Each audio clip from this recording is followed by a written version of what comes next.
Shweta, food ഞാൻ കൊണ്ടുവന്നിട്ടുണ്ട്, എടുത്ത് കഴിച്ചോണം. ദേ ഉണ്ണി, ഇവിടെ നിർബന്ധിച്ച് കഴിപ്പിച്ചോണം കേട്ടോ. ഡെയ്സി എന്നാ പോകുന്നേ? നാളെയല്ലേ? അല്ല, നാളെ കഴിഞ്ഞ്. ഡെയ്സി നാട്ടിൽ പോവാന്നോ? ഓ, ഒരാഴ്ചത്തേക്ക്. അത് ഞാൻ ഒറ്റയ്ക്ക്. ഒരു ഫാമിലി ഫംഗ്ഷൻ ആവുന്ന പറഞ്ഞതാ, ഞാൻ ചെല്ലുന്നില്ലെന്ന്. പേരൻസ് സമ്മതിക്കുന്നില്ലെന്നേ. ഈ കൊച്ചേതാടാ സിറിയൊക്കെ? ശ്വേതക്കൊപ്പം വർക്ക് ചെയ്യുന്ന അമ്മച്ചി. ഡെയ്സി ഇവിടെ അടുത്ത താമസം. ആഹാ, ഞാൻ ഇവൻ്റെ അമ്മച്ചിയാ. നാട്ടിലെവിടാ? പറഞ്ഞാൽ അമ്മച്ചിയെ അറിയലായിരിക്കും. പെണ്ണുക്കര എന്ന് പറയും, തെക്ക. അയ്യോടി, പെണ്ണുക്കര എന്ന് പറഞ്ഞാൽ ഇത്ര അറിയാതിരിക്കാൻ എന്തുവാ? എൻ്റെ അമ്മ വീട് അവിടെ വച്ചേ, മേക്കറ്റൂര്. കേട്ടിട്ടുണ്ടോ? ഓ, ചെറുപ്പത്തിൽ ഞാൻ എന്തോരം തവണ അവിടെ വന്ന് നിന്നിട്ടുള്ളതാ. അതിരിക്കട്ടെ, കൊച്ചവിടെ എവിടെത്തെയാ? എനിക്കവിടെ ഒരുമാതിരിപ്പെട്ട വീടുകളൊക്കെ അറിയാം. എവിടത്തെയാ? അത് കാളിയന്തല എന്നാ വീട്ടുപേര്.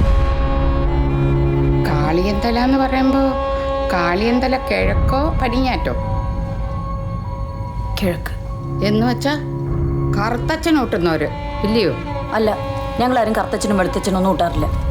ശ്വേത ബൈ. Cyriac by.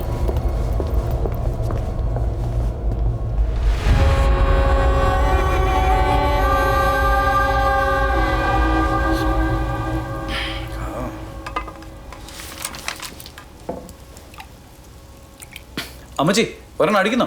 നല്ല ബീഫ് അലത്തിയതുണ്ട്. ദേ സിറിയൊക്കെ, നീ ഇതൊക്കെ നിർത്തി പിള്ളേരെ നീതുവിനെ വിളിച്ച് പ്രാർത്ഥിക്കാൻ വന്നിരുന്നേ.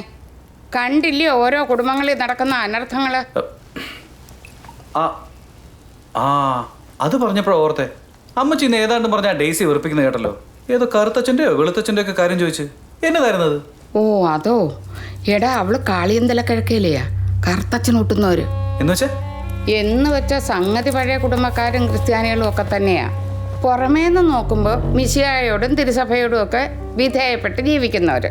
എല്ലാ ആഴ്ചയിലും മുടങ്ങാതെ പള്ളി വരും, ഒക്കത്തിൽ സംബന്ധിക്കും. പള്ളിക്കും പട്ടക്കാർക്കും വേണ്ടതെല്ലാം വാരിക്കോരി കൊടുക്കുകയും ചെയ്യും. പക്ഷെ പുറത്ത് ആരും അറിയാതെ അവരുടെ കുടുംബങ്ങളിൽ ചില രഹസ്യ ഏർപ്പാടൊക്കെ ഉണ്ടെന്നാ പറയുന്നത്. സഭയ്ക്കും പ്രമാണങ്ങൾക്കും നിരക്കാത്ത ചില കർമ്മങ്ങള്, വെച്ചാരാധനകള് ഒക്കെ പണ്ടുള്ളവർ പറഞ്ഞു കേട്ടിട്ടുള്ളതാന്നേ. കാളിയന്തല കിഴക്ക്, പുത്തൻ ചേർപ്പാട്ട്, കുന്തക്കാലി, ഇങ്ങനെ ചില കുടുംബങ്ങളുണ്ട്. എന്തായാലും ഇവിടുന്നൊന്നും നമ്മുടെ വീടുകളിലോട്ട് പെണ്ണുങ്ങളെ കെട്ടിച്ചോണ്ട് വരാറുമില്ല, അങ്ങോട്ടോട്ട് കെട്ടിച്ചയക്കാറുമില്ല. അമ്മച്ചിയുടെ ഈ പഴംപുരാണത്തിൽ എൻ്റെ മനസ്സിൽ സംശയങ്ങൾ പൊങ്ങിയതും സ്വസ്ഥതയില്ലാതായതും. അതുകൊണ്ട് അമ്മച്ചി പറഞ്ഞതിൻ്റെ ഓത്തൻറ്റിസിറ്റി എത്രയാണെന്നറിയാൻ ഞാൻ വെറുതെ നെറ്റിലൊന്നും തപ്പി. അങ്ങനെ ഡീറ്റെയിൽ ഇൻഫർമേഷൻസ് ഒന്നും കിട്ടിയില്ലെങ്കിലും ചില സൂചനകൾ അവിടെ ഇവിടെ കണ്ടു. തേവലക്കരയും ഉദയംപേരൂരും കുന്നംകുളത്തൊക്കെയായി ചെതറിക്കിടക്കുന്ന 10-40 കുടുംബക്കാരെ കുറിച്ചാണ് ഈ ആക്ഷേപം. പരസ്യമായി ദൈവജനമെന്ന് സ്വയം പറഞ്ഞ് നടക്കുമ്പോഴും കള്ളും പെണ്ണും പൊന്നും വെച്ച് രഹസ്യമായി ഏതോ ഇരുണ്ട ശക്തിക്ക് വിരുന്നൊരുക്കാറുണ്ട് ഇവർ. ആ ചടങ്ങിന് ഇവർക്കിടയിൽ തന്നെ പറയുന്ന പേരാണ് കറുത്തച്ഛനൂട്ട്.